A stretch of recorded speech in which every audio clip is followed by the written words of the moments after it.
राम राम दोस्तों। एक समय की बात है। एक राजा हुआ करते थे जिनका काफ़ी शक्तिशाली और काफ़ी बड़ा साम्राज्य था। उनका एक पुत्र था, काफ़ी बुद्धिमान और काफ़ी बलवान था। जैसे जैसे उसकी उम्र बढ़ती गई, जवानी की चरम सीमा पर आने लगा, वैसे वैसे उसको शारीरिक सुख के लिए वो भोग विलास करने लगा। घंटों तक जो है नृत्य देखने लगा, मदिरा पान करने लगा और अलग अलग स्त्रियों के साथ संबंध बनाने लगा। तो ऐसा ही करीबन 3-4 साल तक चलता रहा।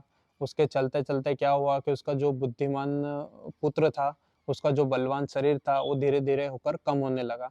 उसमें शारीरिक कमजोरियां आने लगी।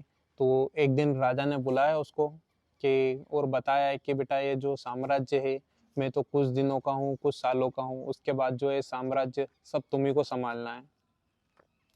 और व्यक्ति साम्राज्य और प्रजा का जब ध्यान रख पाता है जब वो मन से संतुष्ट हो। ठीक है, जिसका मन अपने वश में हो वही जो है प्रजा को और पूरे राज्य को सही तरह से संभाल पाता है। फिर राजा के पुत्र ने अपनी गलतियों का एहसास करते हुए कहा कि जी पिताजी, मैं भी अपना मन जो है अपने वश में करना चाहता हूँ। तो राजा ने हम उनके राज्य में एक ऋषि थे, उनके पास अपने पुत्र को पहुंचाया। जब ऋषि ने पुत्र से पूछा कि कहो बेटा, क्या समस्या है? तुम तो राजा के पुत्र हो, तुमको किस बात की समस्या जो तुम यहाँ आए हो? तो पुत्र ने कहा कि ऋषिवर, मतलब रोते हुए कहा कि ऋषिवर, मैं बहुत परेशान हूँ। मैं अपने मन को अपने वश में नहीं कर पा रहा हूँ, तो मैं कैसे राज्य संभालूंगा? तो ऋषि ने उसे समझाया, काफ़ी अच्छी तरीके से बताया कि देखिए बेटा, जिस व्यक्ति के वश में अपना मन होता है वो हर असंभव चीज़ भी संभव कर सकता है, क्योंकि व्यक्ति की जो बाहरी शक्ति नहीं होती, उससे ज़्यादा जो है मन की शक्ति होती है। उन्होंने पुत्र को समझाया कि एक हमारे शरीर में जो एक दिव्य शक्ति होती है, जो कि ना कि सिर्फ हमारे शारीरिक सुख के लिए होती है और ना ही संतान उत्पत्ति के लिए होती है। ये जो शक्ति होती है काफ़ी बलवान और काफ़ी चमत्कारी और काफ़ी शक्तिशाली होती है, जिसका नाम है वीर्य। वीर्य एक ऐसी शक्ति है जिसको आपने अगर संग्रहित कर लिया तो जो है आप इतने बलवान बन जाएंगे, इतने बुद्धिमान बन जाएंगे कि जिसका कोई तोड़ नहीं है। हमारे जैसे शरीर में 6 चक्र होते हैं, ये 6 चक्र भी उसी के कारण जो है एक्टिव होते हैं। इसके लिए जो आपको काफ़ी परिश्रम करना पड़ता है। उसका एग्जाम्पल देते हुए ऋषि जी ने बताया कि मान लीजिए एक किसान है। अगर एक किसान के पास उसकी फसल है, उसके कुछ बीज है, अगर वो बीज रोज खेत में डालता रहा तो क्या उससे उसकी फसल उगेगी? नहीं, वो खराब हो जाएगी।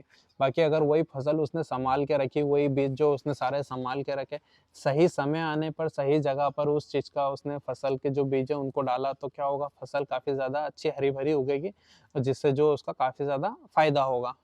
तो ऐसे ही जो वीर्य भी होता है, इसका भी एक उपयोग करने की सही दिशा होती है, सही स्थान होता है। इसको सही जगह पर सही स्थान पर अगर इस्तेमाल किया जाए, इसको संग्रहित किया जाए, तो जिससे काफ़ी ज़्यादा आपका फ़ायदा होता है।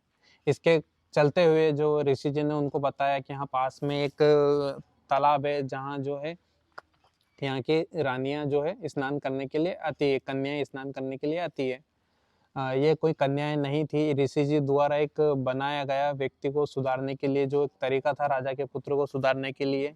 ठीक है, उनकी जो मायावी शक्ति थी उससे जो उन्होंने वो सारी चीजें जो है प्रकट करी थी। उसको बताया कि जो है ब्रह्म मुहूर्त में यहाँ पे जो कुछ कन्याएं स्नान करने के लिए आती है, आप जाइए वहाँ पे प्राणायाम कीजिए और अपने मन को इतना शांत बनाइए, वो उनकी तरफ आपको आकर्षित करेगी, आपको नहीं जाना है। उसी से जो आपका मन जो है वो वश में होगा।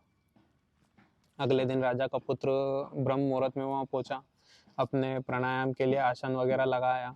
ठीक है, वो जैसे ही बैठे साधना में लीन होने लगे, इतने में जो कुछ कन्याएं आई, उनकी पायल की आवाज़ सुनकर जो है राजा का बेटा फिर से मोहित होने लगा।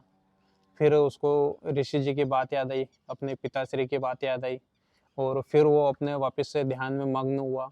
वो कन्या उसको अपनी तरफ आकर्षित करने के लिए हर प्रकार के जो उन्हें प्रश्न रचे। बाकी राजा का जो पुत्र था उसको हर बात मन विचलित हुआ, हर बार विचलित हुआ।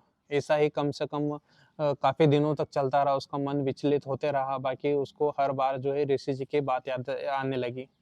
इसे करते करते उसने अपने आप पर जो है संयम बनाना सीखा।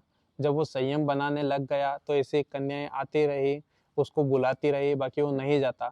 ऐसे करते-करते जब कंटिन्यू चलता रहा कुछ दिनों तक, उसके बाद में राजा का बेटा इतना शक्तिशाली हो गया, इतना उसने मन को अपने वश में कर लिया कि वो उनकी तरफ एक क्षण के लिए भी आकर्षित नहीं हुआ। जब उनके तरफ वो एक क्षण के लिए भी आकर्षित नहीं हुआ, तब ऋषि जी ने उसको अपने पास बुलाया और कहा कि बेटा के कलयुग में ऐसी समस्याएँ होती रहेगी, अगर व्यक्ति को अपना मन अपने वश में करना है, तो उसको प्राणायाम, योगासन करने की अति आवश्यकता है।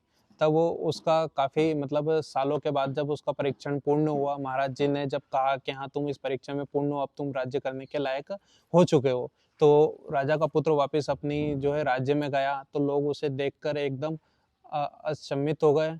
कि उन्होंने कहा कि ये हमारे राजा नहीं, ये तो कोई देवता सामान है। क्यों? क्योंकि उसकी जो उसने वीर्य की शक्ति को जो रोक के रखा था, उससे जो उसके चेहरे का एक तेजपन था, तेज रोशनी थी, उससे सब प्रभावित हो गए, सब मोहित होने लगे उससे। राजा ने जो अपनी गद्दी अपने पुत्र को दी और देते हुए एक ही बात कही कि बेटा जो अपनी इंद्रियों पर वश पा लेता है, वो प्रजा पर राज करने का असली अधिकारी होता है। तो यही थी आज की हमारी छोटी सी कहानी। इसका तात्पर्य यही है कि ध्यान प्राणायाम में इतनी ताकत है कि जो अपने मन को वश में कर लेता, जो अपनी इंद्रियों पर वश पा लेता है, वो हर समस्या का समाधान निकाल सकता है। इसी के साथ जय श्री राम।